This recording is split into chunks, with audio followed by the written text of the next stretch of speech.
Bismillahirrahmanirrahim.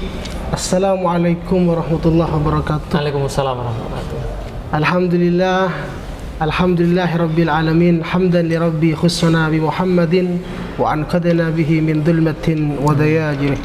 Ya Rabbi salli wa sallim ala sahibit taj wal mi'raj wal buraq wal alam man jismuhu munawwar mutahhar mudawwam man ismuhu marfu' mawdu' maktubun ala al-lawhi wal qalam badrid duja wa nuril huda sayyidil kaunain al-imamul haramain dabbis sabihain sayyidina wa maulana Muhammad sallallahu alaihi wasallam wa ala alihi wa man tabi'ahum bi ihsanin ila yaumiddin. Amma ba'du. Alhamdulillah, di kesempatan kali ini saya bisa berjumpa langsung dengan orang-orang yang didambakan oleh Allah Subhanahu wa taala, termasuk ahbab fillah Ustadz Felixo. Alhamdulillah, beberapa hari yang lalu sempat telepon dulu, kemudian akhirnya nyambung. Saya kira awalnya karena Ustadz Felixo bagian artis mungkin agak sulit untuk berjumpa, tapi wahdaina sabil. Ini jalan Allah Subhanahu wa taala. Saya diberikan kenyamanan, diberikan pemikiran yang sama, sehingga kita diberikan rahmat oleh Allah Subhanahu wa taala untuk berkumpul, membicarakan ilmu, membicarakan hadis Nabi, membicarakan Al-Qur'an. Kalau bahasa Gus sendiri itu bebas, kita mau bicara apa bebas, tapi saya harap pertemuan kali ini saya tidak mau bebas dengan Ustadz Felixo. Saya ingin langsung pembahasannya tentang Konstantinopel. Masya Allah. Jadi ada banyak yang harus saya raih ilmu dari beliau. Langsung berat. Memang memang termasuk sebelumnya itu dulu mungkin karena ini baru pertengahan dengan pertemuannya saya dengan Ustadz Felixo. Al-awwal, saya menyimak dari beberapa video, menyimak dari beberapa pertemuan-pertemuan yang Ustadz Felixo mungkin tidak tahu tentang saya, juga orang-orang banyak tahu tentang Ustadz Felixo. Artinya banyak impian-impian mereka yang belum sampai. Sekarang saya sampaikan, yang mau belajar ilmu, yang mau belajar hadis, yang mau belajar Al-Quran, termasuk sejarah-sejarah Nabi Muhammad SAW sampai ke sejarah Sultan Muhammad II, kita harus kepada orang-orang yang tepat, yang sudah bisa menyimpulkan bahwa Al-Fatih sang penakluk dari Konstantinopel ini. Masya Allah. Assalamualaikum Ustaz Felixo. Masya Allah. Jadi yang Ustadz Felix tahu mungkin hanya Astroril. Di Madura itu begini Ustadz Felix. Siap. Di Madura itu ada istilah lora. Kalau di Aceh tengku. Tengku Zulkarnain. Bedanya kan tengku sama teku. Kalau tengku itu gelar jabatan agama, kalau teku budayawan. Begitu. Kalau di Madura budayawan tetap budayawan, politisi tetap politisi, tapi yang beda dalam segi keagamaan, keilmuan. Itu ada ustadz, ada lora, ada kiai. Ustadz itu biasanya orang yang belajar ilmu agama kemudian mengajar di salah satu pesantrennya siapa begitu. Tapi kalau lora yang punya pesantren, anaknya kiainya, biasanya anaknya kiainya. Gus berarti ya? Sama. Kalau Jawa Gus, kalau Madura punya lora. Cuman untuk mengenalkan ke orang-orang itu emang sulit ya, karena tidak ke Madura langsung. Jadi lebih tepatnya lora. Begitu. Jadi tapi ini bukan untuk dipanggil, artinya biar kita sama Ustadz Felix itu biar lebih akrab. Kemudian mempelajari beberapa bahasa yang harus dikenal. Kemudian ajunan, kalimat ajunan ini bahasa kamu tapi tertinggi di Madura. Sampean, kalau orang Jawa mengatakan jenengan, tapi orang Madura ajunan. Ajunan itu bahasa yang halus, halus kepada orang-orang tertentu, kepada kiai, kepada lora, kepada ustadz, itu ajunan. Karena orang termulia begitu. Artinya, tapi bukan berarti mulia separuh dewa, tapi dimuliakan karena ilmu. Ustadz Felix. Alhamdulillah, biar tidak panjang lebar, biar Ustadz Felix. Jadi yang harus dimulai dari mana ya Ustaz? Ahlan wa sahlan. Allah karim. Jadi yang saya ketahui tentang beberapa istilah Konstantinopel ini termasuk pertama bernama Konstantinopel, negara terbesar, wilayah terbesar di Turki. Yang pada waktu itu Kekaisaran Romawi menguasainya, sehingga bertahun-tahun lamanya sampai penaklukan itu diletakkan pada tangan Sultan Muhammad Al-Fatih. Sultan Muhammad Thani kata orang sana. Ini kan dulu dinamakan Islambul, bukan Istanbul. Jadi dulu itu Islambul. Yang kami kenal Islambul, Islam terbesar waktu itu di sana. Di Kekaisaran Romawi itu waktu itu di sana. Itu ditaklukkan oleh orang Muslim yang berumur 21 tahun. Tetapi skema-skema terpenting dari Konstantinopel saya harus tanyakan kepada ahlinya karena sudah ada pengarangnya ini, saya nggak bisa nanti. Nah, Ustaz Felix, nanti boleh dilanjut. Jadi kalau kita ngobrol tentang Konstantinopel, pertama mungkin kita harus ngasih gambaran besar dulu kepada yang pengen mendengar ya. Benar. Saya pikir karena kalau gambaran besarnya Konstantinopel ataupun kemudian Bizantium dan segala macam itu, kalau misalnya gambaran besarnya tidak diketahui, mungkin akan sangat sulit untuk mempelajari tentang Konstantinopel dan titik-titiknya. Benar. Jadi kalau kita mau mulai dari sejarah kita, sebenarnya ini digambarkan oleh Rasulullah dengan gambaran yang utuh ya. Benar, jelas ketika hadis. Perang Khandaq. Jadi ketika perang Khandaq itu Rasulullah memecahkan satu batu, ada 3 kilatan di situ sampai Rasulullah mengucapkan Allahu Akbar. Kemudian kata Rasulullah bahwa dengan kilatan yang pertama itu seolah Allah menunjukkan Yaman dan negeri-negerinya dibukakan untukku. Dengan kilatan yang kedua itu ada Persia dan negeri-negerinya dibukakan untukku. Dengan kilatan yang ketiga aku melihat Romawi dibukakan untukku. Nah, maka pada saat itu Rasulullah ingin menggambarkan bahwa ketika Rasulullah berada di tengah di Jazirah Arab, di sebelah barat itu ada Bizantium atau Romawi. Bizantium, Romawi, benar. Bizantium atau Romawi. Ibu kotanya adalah Konstantinopel. Sedangkan karena yang terbesar Konstantinopel kan? Betul. Benar. Kota yang paling besar adalah Konstantinopel, ibu kotanya. Sedangkan sebelah timurnya itu ada Persia, yang ibu kotanya ada 7 kota kalau nggak salah yang tergabung dalam sebutan mereka Al-Madain, kota-kota metropolis. Benar. Nah, ketika di sini ini adalah disebut Bizantium atau Romawi sebelah timur, maka Rasulullah merujuk pada Romawi timur, maksudnya tadi ketika mengatakan Romawi. Konstantinopel sendiri itu diambil ketika Kaisar Konstantin menjadikan kota ini sebagai ibu kota Roma yang baru setelah pindah dari Roma yang lama. Benar. Berarti sebelum Konstantinopel ibu kotanya Roma. Jadi Kaisaran Romawi itu ibu kotanya Roma, lalu pindah ke sana. Sedangkan kerajaan di sebelah barat itu menjadi mereka sebut Holy Roman Emperor. Jadi Kekaisaran Romawi Suci. Yang sekarang orang sebut ya Eropa Barat lah. Kalau ini Eropa Timur, ini Eropa Barat. Kalau di kitab-kitab Arab itu ada istilah Rum dan Fursi. Fursi ini Persia, Rum ini benar. Rum ini Bizantium. Bizantium, benar. Nanti ada Eropa Gorbiyah, jadi Eropa yang barat, yang kerajaan Romawi Suci tadi. Lanjut Ustaz Billy. Kemudian ketika ini gambarnya bisa kita lihat, ini kan adalah bisyarah Rasulullah ketika tahun 627 ya, kalau saya nggak salah, 627 Masehi atau sekitar 5 Hijriah. Iya, tahun-tahun pertama itu sudah masuk bagian awal-awal ketika Rasulullah hijrah, 5 Hijrah itu ada perang Khandaq. Nah, bisyarah Rasulullah disebutkan pada tahun itu 627 Masehi. Nah, kemudian baru terjadi pembebasan itu sebagaimana ucapan Rasulullah itu baru setelah 1453. Jadi sekitar sangat panjang 825 tahun saya pikir. Pembuktian sabda Rasulullah SAW ini sangat jauh. Jadi kan begini, yang saya baca itu begini, Ustaz Felix. Jadi yang disabdakan oleh Rasulullah SAW itu semua orang berlomba-lomba untuk menaklukkan itu. Betul. Semua orang-orang itu yang mendengar kalimat Rasulullah, semua orang, mungkin saya, mungkin itu, mungkin ini, mungkin itu, terus semua berkumpul seperti itu.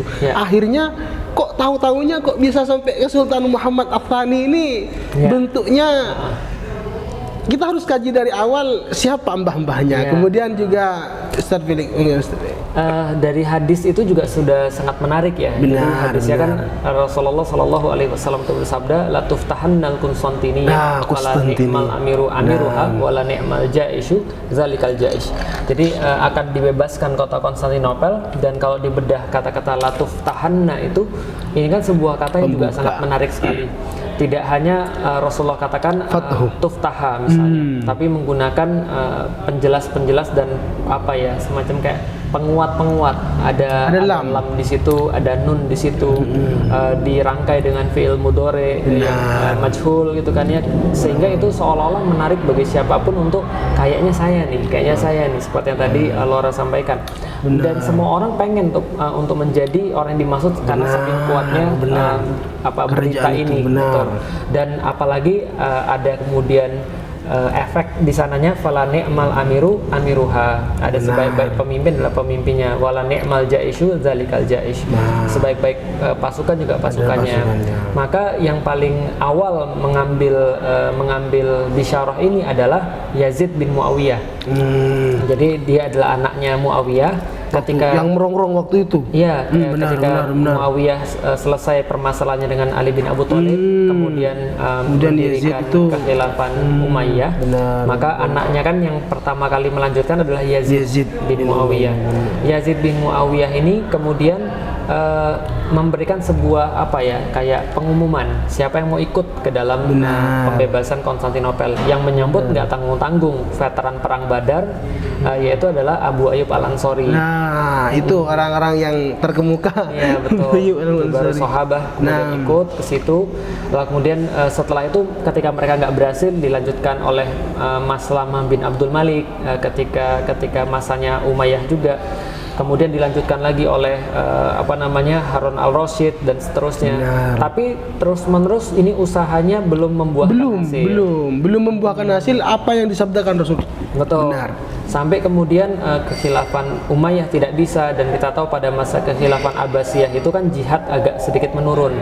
Karena mereka mungkin melihat bahwa ada banyak yang lain yang perlu ditangani. Nah, gelora jihad ini kembali meningkat ketika zamannya Utsmani. Nah, Utsmani ini kan adalah orang-orang dikatakan kalau bahasanya Ibnu Khaldun itu orang-orang pedesaan yang mereka tidak mengenal kemapanan, mereka tidak mengenal kemewahan, tapi mengenal perjuangan. Seperti orang-orang Arab di awal-awal masa. Mereka menghabiskan hidupnya di atas kuda, mereka menjadikan kepahlawanan sebagai cerita-cerita pengantar tidur dan segala macam. Nah, sehingga Allah tidak ada tujuan arah hidupnya, tidak ada tujuan kecuali tadi kan kecuali Islam, karena mereka sudah masuk Islam. Allah kemudian memberikan kemuliaan itu pada keluarga Utsman. Yang pertama ini namanya Utsman Ghazi, karena dia adalah Utsman Ghazi ini bin Ertugrul. Ertugrul Ghazi ini adalah seseorang yang menyatukan klan-klan Turki yang berimigrasi dari daerah, kalau sekarang itu Cina sebelah barat. Jadi daerah Xinjiang dan segala macam itu. Nah, mereka beremigrasi dari sana menuju ke barat, dikumpulkan di bawah Turki Saljuk pada saat itu. Ketika Turki Saljuk sudah sedemikian lemah setelah wafatnya Alp Arslan itu, mereka kemudian dikumpulkan oleh Ertugrul dan Osman menjadi satu grup besar lagi. Nah, grup inilah dikatakan sebagai Utsmani. Dan menariknya itu Utsman Ghazi ini memberikan visinya pada anak-anaknya, mempelajarkan. Betul. Jadi kalau di sana terkenal dengan kata-kata Osman le Hayal. Jadi mimpinya Osman. Hayal. Bahasa Turki banyak dari bahasa Arab. Jadi Osman le Hayal ini menceritakan bahwa Utsman Ghazi ini dalam mimpinya dia itu seolah-olah mentargetkan Konstantinopel itu sebagai pencapaian terbesar. Nah, ini diwariskan kepada anaknya namanya Orhan. Orhan ini berhasil merebut kota Bursa yang Orhan satu nih ya. Orhan satu yang akhirnya bisa membebaskan Bursa yang menjadi ibu kota Utsmani berikutnya. Nah, setelah Bursa dibebaskan, Orhan ini juga membebaskan kota Gallipoli yang menjadi langkah pertama Muslim di Eropa. Nah, banyak daerah-daerah yang dibebaskan sama Orhan mewariskan kepada Murad I. Murad I ini kemudian mewariskan kepada Bayezid. Bayezid ini senantiasa pergi ke barat dan timur untuk juga melakukan sebuah jihad fisabilillah. Baru ketika itu ada pertikaian setelah Bayezid ini Isa. Musa apa Isa? Pertikaian ini karena ada persaudaraan Muslim lain lagi. Datang dari daerah Mongolia, namanya Timur Leng. Ini yang mengganggu memang Mongol yang saya tunggu ini. Timur Leng ini kemudian clash dengan Bayezid. Bayezid kalah waktu itu. Benar. Nah, ketika Bayezid kalah dan Timur Leng ini membiarkan dia meninggal dalam tahanan karena sama-sama Muslim. Dan mereka sama-sama pemimpin hebat, saya pikir. Mongol ini juga masuk juga itu. Karena keturunan Mongol ada yang masuk Islam. Kemudian melahirkan dinasti namanya dinasti apa yang mereka sebut dengan saya lupa, ada kerajaan besar Mughal. Jadi Mughal di India. Pernah dicakup juga di Sidoarjo gitu, benar. Masya Allah. Nah, setelah kemudian mereka ini kalah, Bayezid, terjadi perebutan kekuasaan antara anaknya. Akhirnya diberesin, disatukan kembali oleh Mehmed I. Nah, Mehmed I ini nanti di kisah yang lain dikisahkan beliaulah yang minta agar Wali Songo itu dikirimkan ke Indonesia. Nah, Mehmed I ini kemudian punya anak lagi. Anaknya namanya Murad yang kedua. Nah, Murad kedua ini baru punya anak lagi namanya Mehmed II tadi yang ketujuh, Sultan ketujuh daripada kesemuanya. Jadi ceritanya sepanjang itu. Sepanjang itu. Jadi tidak cukup di pertama, tetapi sampai ketujuh. Jadi Allah membuktikan di Utsmani yang ketujuh, Kesultanan Utsmani yang ketujuh. Bahkan saya sedikit mengutip gelar-gelar Arab begini, Ustaz. Seperti Khan itu kan Turki yang punya, Abdullah Khan, Muhammad Khan gitu. Termasuk Sultan Muhammad Tsani Khan ini dinamakan seperti itu. Itu masuk gelar-gelar yang begitu kuat. Tapi kan pas masa-masa kejayaan itu memang disempurnakan oleh Sultan Muhammad Al-Fatih. Kira-kira apa yang diajarkan ayahnya kepada Sultan Muhammad Al-Fatih? Saya pikir bukan hanya ayahnya, tapi dari mbah-mbahnya. Betul. Benar. Osman saja sudah mempunyai keinginan, benar. Sudah terang-terang mengatakan bahwa Konstantinopel adalah target. Benar. Orhan juga begitu. Bahkan Bayezid juga pernah mengepung Konstantinopel, pernah mengepung kota yang sama.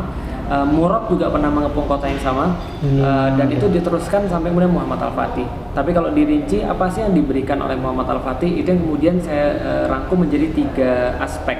Yang pertama adalah Al-Quran, yang kedua adalah ulama, yang ketiga adalah sejarah. Jadi kalau misalnya anak kita mau sukses, ya berarti dia harus dekat dengan Al-Quran, dia harus dekat dengan ulama, dia harus dekat dengan sejarah. Ini kemudian ditanamkan pada Muhammad Al-Fatih. Benar. Karena memang Nabi al-ulama warasatul anbiya. Jadi benar. Kalau itu yang ditekan pertama. Dia nggak akan punya karakter yang bagus dan hidupnya nggak akan berkah. Benar. Jadi salah satu kekuasaan yang mengagungkan Islam. Kekuasaannya itu artinya di samping-sampingnya itu sudah banyak gangguan, tapi ini masih bertahan dengan hukum-hukum Islam. Betul. Berarti pernah juga saya membaca Islam dan Yunani Romawi ini paralel sebenarnya. Jalannya paralel. Jadi Islam berjalan, Yunani dan Romawi juga berjalan.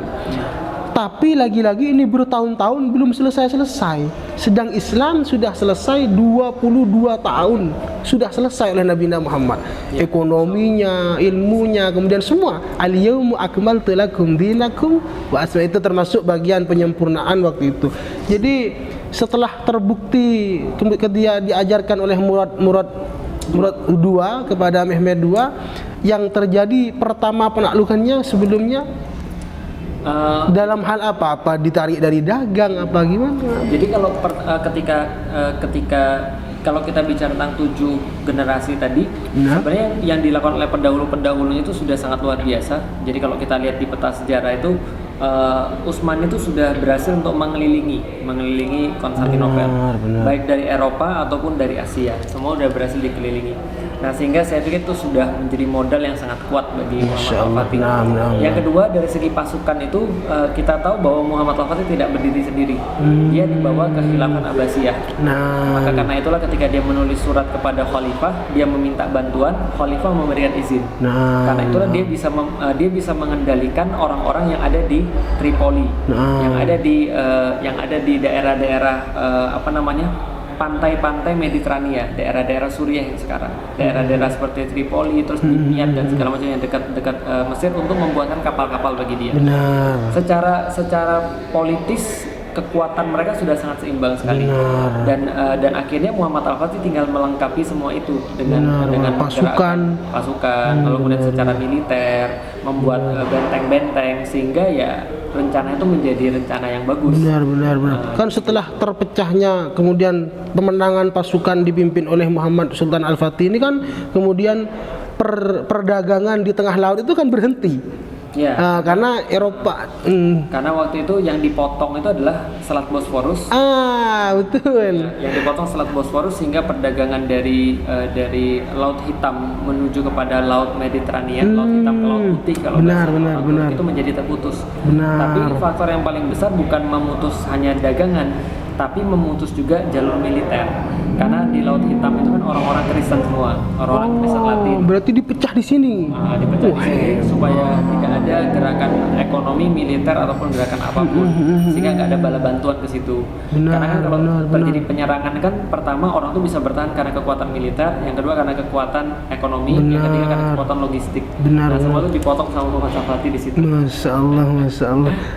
Yang menjadi unik itu kenapa justru tujuan Sultan Muhammad Al-Fatih ini kok langsung ke Konstantinopel? Jadi, kenapa ini yang sangat menarik. Jadi, kenapa tujuannya? Padahal yang saya baca itu memang giroh pertamanya saya harus menaklukkan Konstantinopel. Betul. Artinya kenapa langsung tertuju ke situ? Berarti kan ini sudah menjadi gambaran dari pertama. Jadi bentuknya. Kemudian sehingga pertama penaklukannya apa yang diberikan oleh Sultan Muhammad Al-Fatih? Tadi saya sepakat banget tadi yang sama-sama Laura, ini adalah sebuah impian masa kecil untuk membebaskan kota Konstantinopel, sehingga mungkin itu sudah menjadi pemusatan daripada pikirannya Muhammad Al-Fatih, sehingga dia terus-menerus memikirkan bagaimana cara untuk membebaskan kota Konstantinopel. Nah, setelah Konstantinopel ini bebas, yang pertama kali dilakukan oleh Muhammad Al-Fatih adalah mengubah Hagia Sophia menjadi masjid. Masya Allah, karena ini adalah sebuah ittiba kepada Rasulullah, yang ketika masuk ke suatu tempat, maka Rasulullah senantiasa membuat masjid. Dan tidak ada tempat yang lebih pantas saya pikir ketimbang Hagia Sophia. Karena Hagia Sophia waktu itu adalah sebuah bangunan yang paling megah di atas muka bumi. Berarti Hagia Sophia ini ada di Konstantinopel?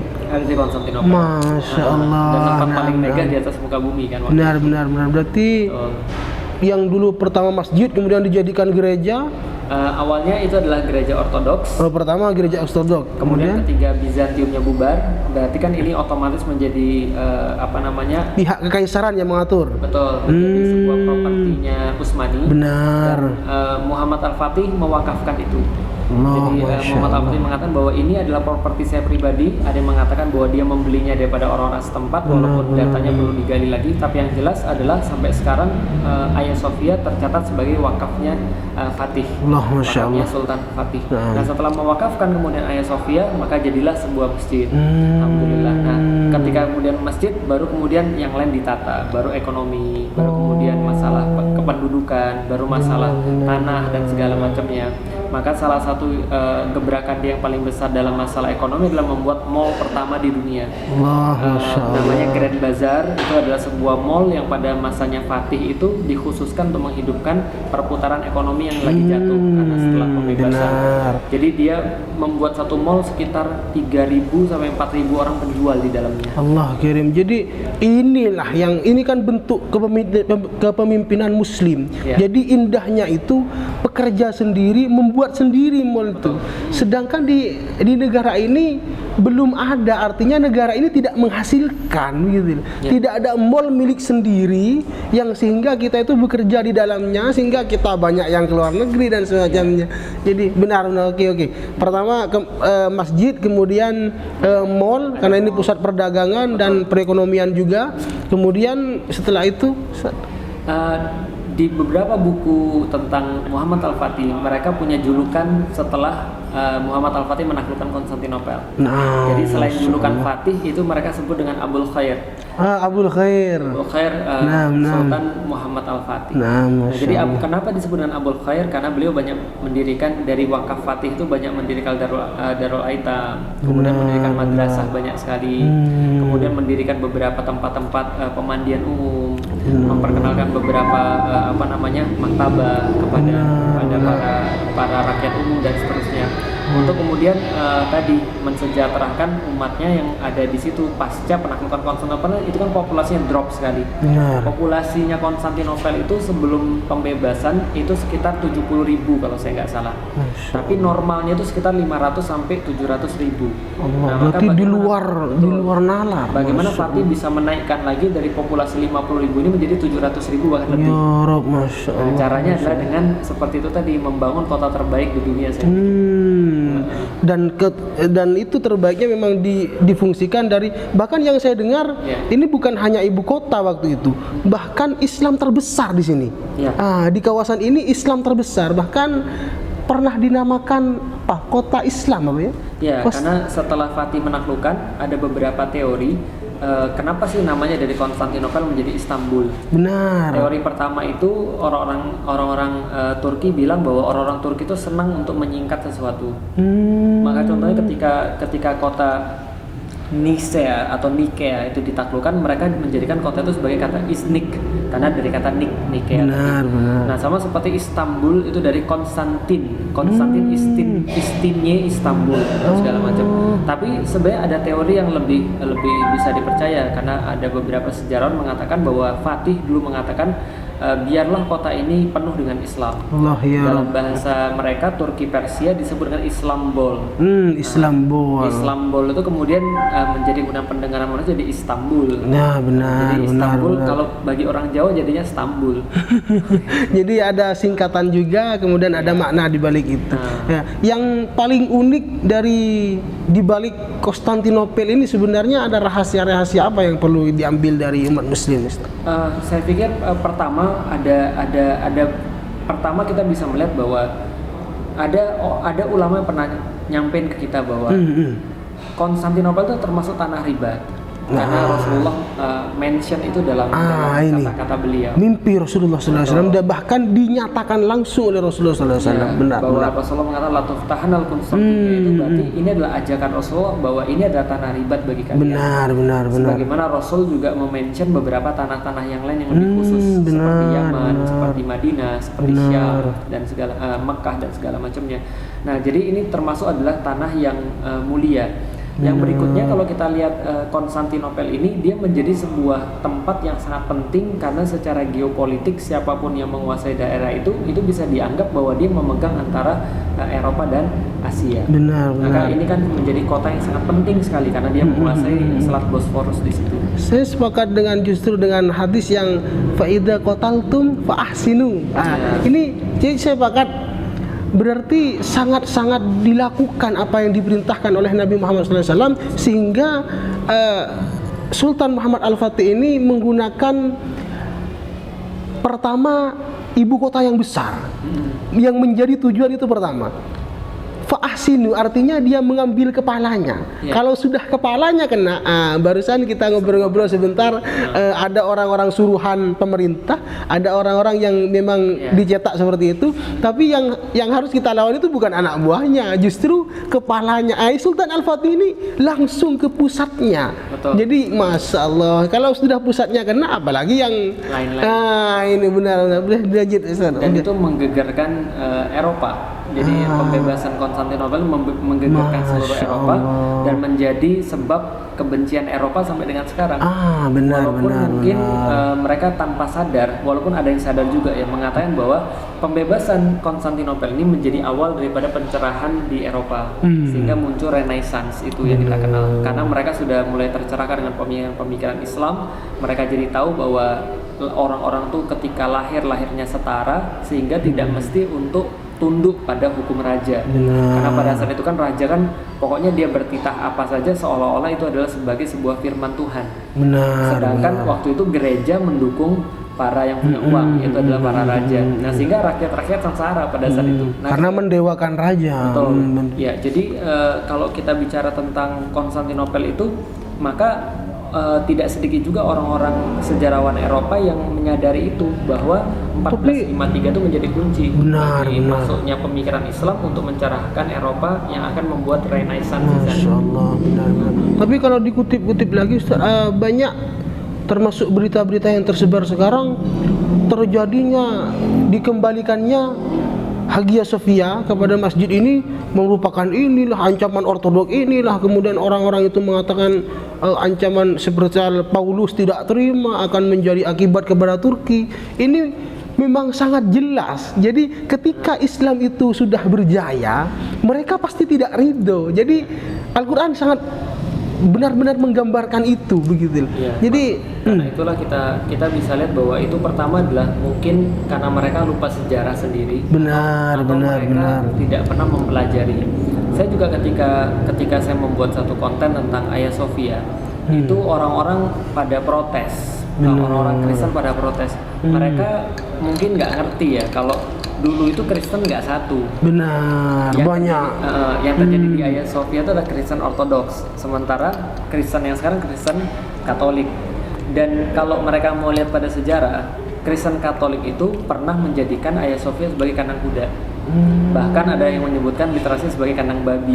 Menjijikkan berarti. Ketika mereka menyerang Konstantinopel, lalu kemudian menjadikan Kristen Ortodoks itu tunduk di bawah Kristen Roma.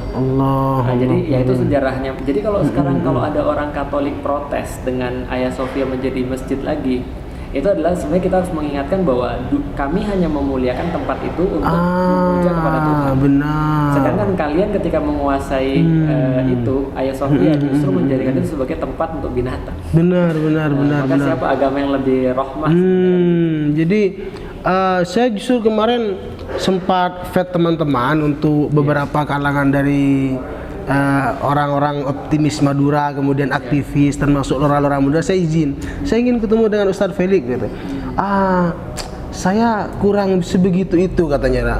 Saya kurang connect dengan beliau karena memang satu takutnya nanti juga tidak mengakui Islam adalah tidak ada agama yang benar kecuali Islam, takut tidak mengakui itu. Saya bilang begini, artinya kita ini berkumpul orang mulia itu kan karena ilmu. Betul. Fabana lil akli annal ilma sayyiduhu. Jadi yang benar-benar menjadikan akal ini sebuah terobosan adalah ilmu. Yang mengatur akal, menjalankan akal, semua akal itu ilmu. Dan kita sepakat kan Ustaz? Jadi sepakat bahwa tidak ada agama yang benar kecuali Islam. Nah, itu kan sepakat. Jadi betul. Yang receh-receh kemudian mengatakan Ustadz Felix begitu itu kan sudahlah, kita akan tahu Ustadz Felix begitu loh. Jadi ada sebagian memang kemarin itu ada yang flat saya begini-begini, aduh itu pandangan sempian. Tapi saya katakan asyaraf bil adab la bin nasab. Dengan kemuliaan itu diciptakan kata Imam Syafi'i karena perangainya yang indah membawa dia mulia di hadapan Allah Subhanahu wa taala. Jadi yang perlu saya gali lagi, memang indah pembahasan sejarah ini. Jadi setelah sempurnanya Konstantinopel, kemudian apa yang terjadi di sana setelah itu Ustaz Felix? Alhamdulillah setelah Allah mengizinkan pembebasan kota Konstantinopel, yang paling bisa terlihat adalah Allah menjadikan Konstantinopel dan Utsmani ini adalah sebagai sebuah jalan untuk dakwah lebih lanjut. Allah, Masya Maka kita bisa melihat bahwa setelah 1453 itu Utsmani tetap berdakwah sampai akhirnya hampir seluruh Eropa Timur itu menjadi wilayah Islam. Benar, Bulgaria, Rumania, lalu kemudian sampai ke batas Austria itu semua menjadi wilayah Islam. Seberapapun mereka ingin menafikan keunggulan Islam di sana, tapi Islam sudah menjadikan banyak sekali masjid-masjid di situ. Yang sekarang memang mungkin tidak berfungsi sebagaimana mestinya, tapi setidaknya landmark itu sudah ada. Masya Allah. Alhamdulillah. Jadi Allah menjadikan Utsmani sebagai spesial, cemerlang gitu, benar-benar. Artinya kan kabarnya Sultan Utsmani ini Sultan Keutsmanan ini kabarnya tahun 1922. Mulai 1923 itu mulai dicoba untuk diruntuhkan, 1924 resmi runtuh. Allah, ya. Apa salah satu penyebabnya? Setelah Perang Dunia Kedua itu terjadi konspirasi dari awal Perang Dunia Pertama dan Perang Dunia Kedua. Sebenarnya lebih tepatnya bukan Perang Dunia Kedua ya, tapi Perang Dunia Pertama ya. Jadi Perang Dunia Pertama itu ada sebuah konspirasi 1914-1917 di mana Utsmani yang sudah sangat sakit dalam tanda kutip. Nanti Ustadz bisa rujuk dalam satu kitab judulnya Sofatur Rijalul Marid. Sofatur Rijalul Marid. Mereka sebut orang Turki itu seperti sick man of Europe, seperti orang sakit di Eropa. Sakit sekali kondisinya pada tahun-tahun itu 1914 lemah sekali sampai 1917 dipaksa ikut perang. Ketika dipaksa ikut perang, mereka ngeblok kepada blok sentral, blok Jerman dengan segala macamnya. Padahal awalnya mereka mau masuk blok sekutu bersama dengan Inggris dan Perancis. Tapi karena dipaksa ikut blok sentral, akhirnya kalah. Setelah kalah, maka wilayahnya itu dibagi-bagi oleh Inggris dan Perancis. Nah, ketika wilayah-wilayah sudah dibagi, maka kemudian tinggal kecil saja, maka dihantamlah ketika tahun 1923 oleh Inggris. Lewat kemudian menurut beberapa sumber agennya Inggris yang Mustafa Kemal yang dijadikan sebagai pendiri negara mereka itu, akhirnya Mustafa Kemal inilah yang menghapuskan kekhilafahan, kemudian memberikan beberapa aturan-aturan yang buruk bagi Islam, seperti azan harus dilakukan dalam bahasa Turki, kerudung harus tidak boleh dipergunakan, pembacaan Al-Quran tidak boleh, bahkan sampai ada kisah-kisah pada saat itu para pengajar Al-Quran itu kalau ketahuan itu dia megang itu mulai runtuh-runtuhnya ketika sudah runtuh, ketika dia megang Quran di rumahnya itu kukunya dicabut. Penghapusan seluruh pesantren-pesantren sufi. Nah, itu kemudian dilakukan pada masanya Mustafa Kemal ini. Nah, ini kemudian hancurnya ada di situ. Iya, berarti memang saya juga mengutip dari beberapa penjelasan ulama tentang Al-Quran dan hadis. Artinya yang kekal hanyalah Allah Subhanahu wa taala. Jadi benar kejayaan itu pasti tidak ada. Kemudian apa yang kita lakukan itu membuahkan hasil, tapi lagi-lagi yang kekal itu Allah Subhanahu wa taala. Jadi ini sangat menarik juga, keruntuhannya disebabkan hal-hal yang terjadi seperti itu. Kemudian penghinaan Islam dimulai lagi, kemudian valid lagi di Turki itu masa siapa, Ustaz? Saya melihat bahwa kebangkitan Islam itu dimulai dari beberapa orang yang ketika itu berpikir bahwa kita seolah harus kembali pada masa-masa kejayaan. Masa-masa kejayaan. Kalau saya nggak salah ada beberapa nama yang bisa disebut kayak Najmuddin Erbakan. Najmuddin Erbakan, betul. Abdullah Gul, lalu kemudian apa yang disebutkan barusan itu masuk dari darah-darah Kesultanan Turki Utsmani? Sayangnya tidak. Karena ketika khalifah itu kekhilafan dihapuskan, khalifah itu akhirnya diasingkan. Akhirnya termasuk anak-anaknya itu sekarang banyak tersebar di Amerika dan Inggris. Nah, ada beberapa keturunan-keturunannya yang masih soleh. Terakhir kita melihat ada yang membela hidup di Gaza dan membela kemudian orang-orang di Gaza, ada yang membela Baitul Maqdis dan segala macam. Tapi sayangnya keturunan-keturunannya itu kalau kita lihat fotonya sudah banyak yang sekuler. Sehingga mungkin kalau kita lihat kayak Erdogan itu kan dari awal dia sudah mikir bahwa kalau saya gede itu saya mau jadiin Hagia Sophia menjadi masjid lagi. Alhamdulillah dia bisa untuk melaksanakan apa yang dia niatkan pada Allah. Erdogan yang Erdogan. Karena kalau G di sana kalau di tengah tuh tidak dibaca. Jadi mungkin kalau di dalam bahasa Arab mungkin namanya Rajab Thayyib Ridwan mungkin. Erdogan mungkin Ridwan. Ridwan, masya Allah. Tayyib Erdogan, ya Rab, masya Allah, masya Allah. Jadi cukup menarik untuk disimak memang. Memang itu dulu saya memang ingin tahu peta-peta itu yang dikuasai itu dari perdagangan, kemudian dari apa. Ini kan yang terpenting di situ, termasuk yang dibuka barusan itu yang menarik. Berarti pertama perjuangan itu dimulai dari masjid, kemudian dimulai dari perekonomian, kemudian serangan dari bara pasar-pasar itu harus dikuasai. Termasuk jadi bekal kita untuk mencontoh ke sana itu minimal harus bagaimana, Ustaz? Pertama pemikiran, karena yang menjadikan perbedaan antara seseorang yang berjuang dengan yang tidak berjuang adalah pemikiran. Maka Rasulullah dulu, kenapa sih Rasulullah selalu mengutamakan untuk mengubah atau meningkatkan taraf berpikir dengan Islam itu? Akidah Islam kan meningkatkan taraf berpikir orang. Bahwa kalau orang sudah berakidah dengan benar, maka dia pasti akan kayak dia memandang segala sesuatu dengan cara yang berbeda. Nah, jadi pertama pemikiran harus diinstal. Ketika pemikiran ini diinstal, maka mau ada makanan, mau nggak ada makanan, dia tetap jalan. Benar. Maka ketika perang Khandaq, ketika kurang makanan, ketika kurang militer, ketika kurang ekonomi, yang Rasul instal adalah pemikiran. Benar. Karena akan menaklukkan kota Konstantinopel. Nah, setelah pemikiran ini kemudian diinstal, barulah kemudian mereka menjadi orang-orang yang bisa digerakkan. Nah, ketika digerakkan inilah baru bisa mereka masuk pada beberapa aspek-aspek yang lain, seperti aspek ekonomi, sebagaimana yang dilakukan oleh Abdurrahman bin Auf di Madinah. Baru mereka bisa masuk dalam aspek militer, sebagaimana dilakukan oleh Khalid bin Walid, dilakukan oleh Sa'd bin Abi Waqqas. Termasuk orang-orang yang penakluk juga, Ustaz, Khalid bin Walid. Dan mereka bisa masuk dalam aspek-aspek pendidikan, sebagaimana dicontohkan. Berarti dari pemikiran. Pada kunci yang Ustaz buka barusan itu yang terpenting memang yang harus dimunculkan dari sini, bukan dari sini. Artinya ini yang menjadikan celaka. Betul. Ya Rabb, masya Allah. Ini yang menjadikan celaka. Kalau ini terjadi, perang Khandaq kalah. Kalau ini juga terjadi, peperangan yang kalah. Habis. Termasuk di peperangan Tabuk, saya sangat terapresiasi ketika Sayyidina Abu Bakar Rasulullah pada waktu itu menggalang dana kan, di peperangan Tabuk, untuk menggalangkan dana. Sayyidina Abu Bakar langsung membawa semua hartanya, kullumal, semua hartanya dibawa. Rasulullah tanya, sebentar, yang kamu tinggalkan bagi istri dan anak-anakmu apa? Allah dan Rasulnya. Allah, ya Rabb, sampai sedemikian. Berarti ini bagi sahabat perut ini tidak ada. Kalau seandainya Allah sampaikan di dalam surat Al-Quraisy, allazi at'amahum min ju' wa amanahum min khauf. Ya Rabb, masya Allah, masya Allah, ya Rabb, masya Allah. Dan juga saya pikir dalam ayat itu jelas-jelas Allah sampaikan bahwa lebih penting aman daripada makan.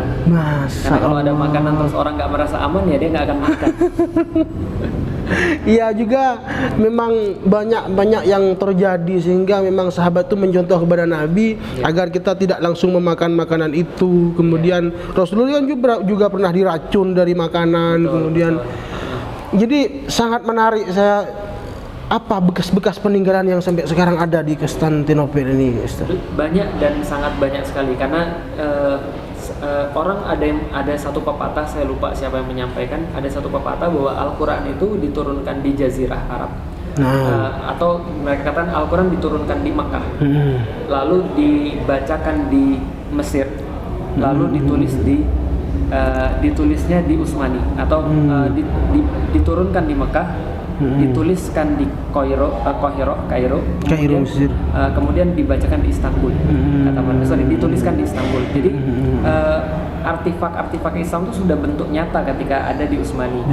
Maka yang mereka lakukan itu dulu ketika berkuasa adalah membuat segala sesuatu yang paling grande, yang paling besar. Maka masjid yang paling besar, jembatan paling besar, sekolah paling besar, segala macam. Nah, sehingga yang bisa bentuk-bentuk kejayaan Islam, bentuk-bentuk kejayaan Islam. Tapi kemudian saya melihat itu bukan sebuah warisan pemikiran, tapi warisan fisik. Yang harus kita gali itu justru adalah warisan pemikiran. Yang pasti dikenang dan kemudian pasti kita pelajarkan ke anak-anak kita itu adalah pemikirannya. Betul. Sehingga kita ini menjadi orang yang cerdas mengikuti langkah-langkah orang-orang sebelum kita kan, min qablikum. Jadi orang-orang sebelum kita. Juga saya juga ini punya inisiatif juga kayak Gus Nur, kemudian beli peci Turki Utsmani itu bagi saya aduh kok Gus Nur ngiming-ngimingi gitu. Jadi yang benar itu termasuk topinya itu juga seperti apa? Topinya itu sebenarnya topinya nomad ya, Ustaz. Topi kayak ketika mereka kan hidup di tempat yang sangat dingin, sehingga topi mereka tuh dibuat dari kulit terus untuk bisa nutupin kuping mereka juga. Nah kalau nggak nutupin kuping mereka, itu mereka lipat ke atas sehingga bentuknya kayak gitu. Masya Allah. Jadi awalnya itu menutupi kuping, kemudian diangkat begini. Masya Allah. Jadi kalau kita lipat ke bawah, ya itu bisa nutupin sampai kuping. Benar. Termasuk selain topi, apa lagi? Pakaian atau apa? Kalau pakaian saya pikir justru mereka lebih banyak terpengaruh dari Arab ya. Jubah. Bahkan bahasa mereka juga sangat terpengaruh oleh Arab. Benar. Sekitar berapa? 60 atau 50% bahasa Arab. Jadi untuk menyinggung masalah makanan saya juga takut karena dari tadi memang tidak ada permasalahan makanan, tapi dulu itu banyak makanan-makanan yang dikhususkan bagi kerajaan. Bagi istilah kurma itu kalau kurma kerajaan tidak boleh dimakan oleh orang-orang biasa. Termasuk apa yang menjadi keunikan bagi kerajaan Turki Utsmani? Kalau kita bicara tentang Utsmani, Kesultanan Utsmani itu kalau kita bicara tentang makanan ya, sangat menarik kalau kita pergi ke daerah Topkapi. Itu ada satu tempat namanya Matbah Amiri namanya. Kalau bahasa Arabnya matbah adalah dapur ya, dapur. Nah, di situ tuh ada bahkan resep-resep yang mereka gunakan untuk makanan-makanan raja. Itu tidak di apa kan biasanya di Indonesia dikurangi, takut ditiru, tidak dikurangi. Makanya Sultan yang sangat terkenal adalah Sulaiman Al-Qanuni. Al-Qanuni, benar. Menentukan takaran untuk bumbu-bumbu masakan. Benar. Jadi artinya kalau masakan mereka kebanyakan daging, karena mereka kan sebenarnya bukan dari asli sana, tapi dari daerah padang rumput, sehingga makanya daging, makanya yogurt kalau di kita, kefir gitu kan ya, lanjutan daripada yogurt itu, dan beberapa ya makanan-makanan Persia, karena secara lidah itu kan mereka Persia, Arab sama Turki. Jadi makanan mereka pun menyesuaikan dengan itu. Tiga negara ini benar. Jadi yang saya ingin itu peninggalannya apa sehingga ketika kita bisa berkunjung ke sana nanti termasuk satu Istanbul. Nah, itu kan dulu kan Konstantinopel, kemudian apa yang setelah itu? Oh iya, kalau itu ada tiga ibu kota yang biasanya saya datengin ketika ke sana. Saya ajak teman-teman. Pertama adalah Bursa, itu ibu kota pertama. Bursa. Nah, Bursa. Yang kedua adalah ibu kota yang kedua itu Edirne. Yang ketiga Istanbul. Nah, hampir semua terkumpul di sini. Berarti tiga-tiganya, tapi yang paling besar Istanbul. Karena ibu kota yang terakhir adalah Istanbul. Kalau Edirne cuma seperti ibu kota militer. Maka beberapa sultan penting tetap dimakamkan di Bursa. Walaupun mereka memerintah dari Istanbul, mereka tetap akan pergi ke Bursa atau ini lebih pengen jadi pergi ke sana. Jadi memang apa Ustadz yang bisa diambil dari termasuk tiga-tiganya ini, kita kan harus menyesuaikan dulu. Nanti yang sepengalaman Ustadz Felix ke Turki habis berapa kira-kira? Kemarin itu terakhir ketika pasca pandemi ini, kalau misalnya secara teknis itu ada tour yang menjual sekitar 14 juta, 15 juta. Hanya saja kalau dengan beberapa itinerary yang saya sesuaikan, penjadwalan yang saya sesuaikan itu, kita baru bisa untuk memberikan paling murah itu 26 juta kemarin. Tapi kalau misalnya yang umum, ke beberapa kota yang sudah umum lah, perjalanan umum itu sekitar 14 atau 15 juta. Tapi kalau 3 kota ini ya akhirnya semakin mahal karena kita harus ngatur sendiri semua. Benar. Berarti kalau ikut langsung satu paket itu sudah ada yang jemput nanti. Sudah. Jadi kita tinggal dari sini ya tinggal bawa sekalian sama breakfast dan semacam-macamnya. Semua sudah dapat. Allah, masya Allah. Kita nggak jajan-jajan. Allah. Tapi topi itu benar ya, memang topinya yang seperti itu, Ustaz. Ya. Apa di Indonesia itu dijual?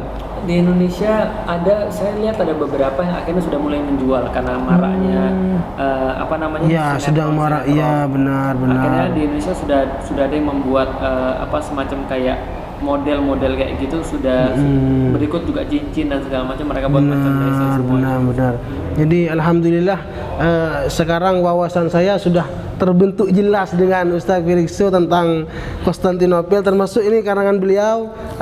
Ini masuk apa juga di dalamnya secara keseluruhan menggambarkan semuanya lengkap di situ. Saya tadi tuliskan di sana. Benar Sultan Muhammad Al-Fatih. Iya. 1453 alhamdulillah.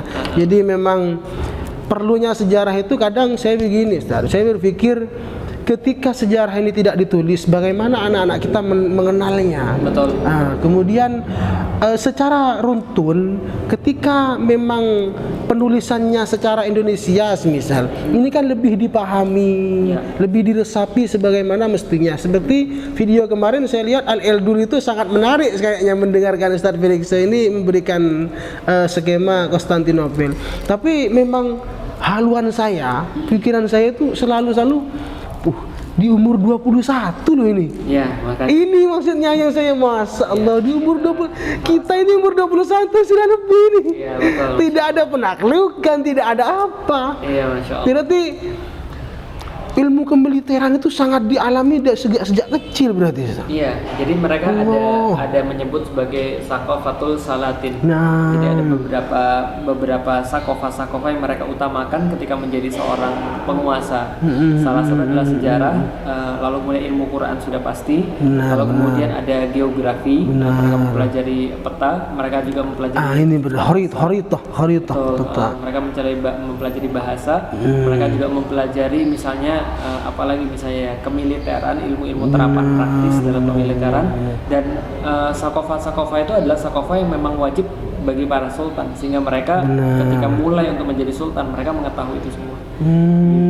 Jadi kabarnya kan memang Sultan Murad ini kan memang tidak sepenuhnya berkepemimpinan, kemudian anaknya diangkat, kan begitu. Lebih kepada kepemimpinan Murad ini bersifat kepemimpinan yang berbeda.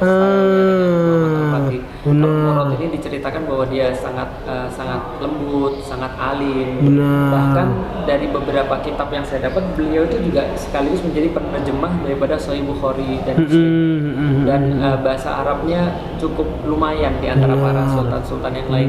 Maka dia menerjemahkan beberapa kitab yang akhirnya bisa dipakai oleh orang-orang yang lain. Nah, itu Murad. Jadi gaya kepemimpinan berbeda, agak sedikit lembut. Bisa melahirkan, ya Allah, ini memang hebat, benar-benar ya Allah. Ini benar. Turki Ottoman is the best. Dalam hal sejarah Turki Ottoman ini memang termasuk. Tapi memang gambaran kejayaan itu digambarkan sejak 1453 dimulai dari Sultan Muhammad Al-Fatih. Alhamdulillah sudah jelas pengetahuan ini bersama Ustaz Felix. Terima kasih Ustaz Felix, Masya Allah. Mudah-mudahan Ustaz Felix bisa berkunjung ke Madura juga, ke Malang atau ke Solo. Nanti kalau ke Jawa Timur kontak-kontak lah. Bismillah. Insya Allah dikawal. Termasuk orang-orang di Surabaya ingin Ustaz Felix gitu. Kadang itu Ustaz Felix, karena memang apa ya, ketika menceritakan itu sangat mendalam begitu loh. Karena pernah ke sana juga, kemudian lulu lalang pergi ke Turki begitu. Indah Masya Allah. Pesan-pesan terkait apa yang bisa disampaikan yang menjadi ilmu untuk orang Madura ini? Ya, saya pikir kita punya banyak tugas. Salah satu tugas kita yang paling penting adalah meningkatkan pemikiran tadi kepada kaum muslimin semuanya. Dan tidak mungkin pemikiran ini bisa meningkat kecuali dengan 3 tadi. Pertama adalah Al-Quran, yang kedua adalah ulama, yang ketiga adalah sejarah. Maka kemudian kalau 3 ini sudah bisa kita berikan kepada umat, mudah-mudahan peningkatan pemikiran mereka akan ada. Selanjutnya itu akan mendekatkan pada kebangkitan. Masya Allah. Termasuk di Turki juga saya pernah dengar ada partai Al-Ba'as. partai kebangkitan gitu. Jadi kebangkitan pemikiran, kebangkitan ilmu, kebangkitan semuanya. Rakyat harus bangkit pemikirannya dalam semuanya. Alhamdulillah, termasuk sekarang juga sudah ada Recep Tayyip Erdogan juga, alhamdulillah. Ini sudah sangat jelas saya bersama Ustadz Felixo karena beliau takut mengganggu, ada jam-jam yang lain. Masya Allah. Jadi mungkin ada yang bisa ditambahkan agar apa Ustadz ya? Penutup Ustadz. Ya, saya pikir kalau kita melihat semua ini, kalau saya secara pribadi ya, saya berusaha untuk menjadikan kisah Muhammad Al-Fatih ini sebagai pengingat bagi saya. Benar. Bahwasanya tidak ada kemustahilan kalau Rasulullah sudah menyampaikan. Allah, Masya Allah. Jadi kalau seandainya Rasulullah pasti terjadi. Problemnya adalah seberapa besar usaha kita untuk mewujudkan itu. Pertanyaannya bukan jadi atau tidak, tapi pertanyaannya kita mau atau tidak. Wa alayya an as'a. Betul. Tugas kita hanya berjuang. Betul. Keberhasilan hanya mutlak milik Allah. Betul. Jadi benar. Jadi memang beberapa hari kemudian barusan itu saya juga jelaskan kepada jemaah-jemaah Gus Nur, wa alayya an as'a. Tugas kita ini berjuang. Cuma berjuang. Berjuang. Kemenangan itu kan di tangan Allah. Munculnya ayat di mana benar. Jadi kalau memang kita ingin membuktikan, sudahlah kita berjalan sesuai dengan syariatnya Allah, berjalan sesuai Nabi Muhammad SAW. Sudah pasti kemenangan itu. Pasti. Nah, Masya Allah. Nah, apa mungkin ada pesan-pesan kriteria tentang Gus Nur juga? Mungkin kita cuma bisa mendoakan agar beliau kuat. Allah, Masya Allah. Karena setiap perbuatan itu pasti punya konsekuensi. Tapi kita juga perlu menyampaikan bahwa kalau tidak berbuat juga ada konsekuensi. Dan saya pikir beliau sudah tahu konsekuensi ini dari awal. Saya memperhatikan video-video beliau sangat teguh mengatakan bahwa dia sudah tahu konsekuensinya. Tapi yang perlu kita pelajari daripada sikap Gus Nur adalah dia tahu konsekuensinya apa ketika dia mengatakan, tapi dia lebih takut dengan konsekuensi yang tidak melakukan apabila dia tidak melakukan. Inilah. Berarti kita juga harus berpikir sesuai yang sama. Yang digambarkan waktu itu, Lora, kita ini mau jadi rumput atau mau jadi pohon yang besar gitu. Kalau pohon yang besar banyak angin, gempa dan sebagainya macam. Tapi kalau rumput diinjak, saya nggak mau masalahnya jadi dia yang diinjak-injak. Gitu. Kita harus Masya Allah. Terima kasih Ustadz Felix, terima kasih. Selama ini alhamdulillah ini kesempatan yang begitu berharga berbicara ilmu dengan Ustadz Felix, termasuk sejarahnya. Terima kasih benar Ustadz Felix yang tak henti. Mudah-mudahan Allah membalas. Jazakallah hasanal jazak. Masya Allah. Ini teman-teman, terima kasih semuanya. Nanti insyaallah kalau ada waktu di Malang dan Jawa Timur, saya minta kabar Ustadz Felix nanti biar kita jumpa dan ngaji bersama Ustadz Felix. Masya Allah. Terima kasih dari saya, Lora Asraril Fawaid bersama Ustadz Felix. Jazakallah khairal jazak. Mudah-mudahan Ustadz Felix sehat. Mudah-mudahan Ustadz Felix selalu terus berdakwah di jalan yang lurus, kemudian tetap istiqomah dalam Islam bersama Allah dan bersama Rasulullah SAW. Dan itu, Assalamualaikum warahmatullahi wabarakatuh.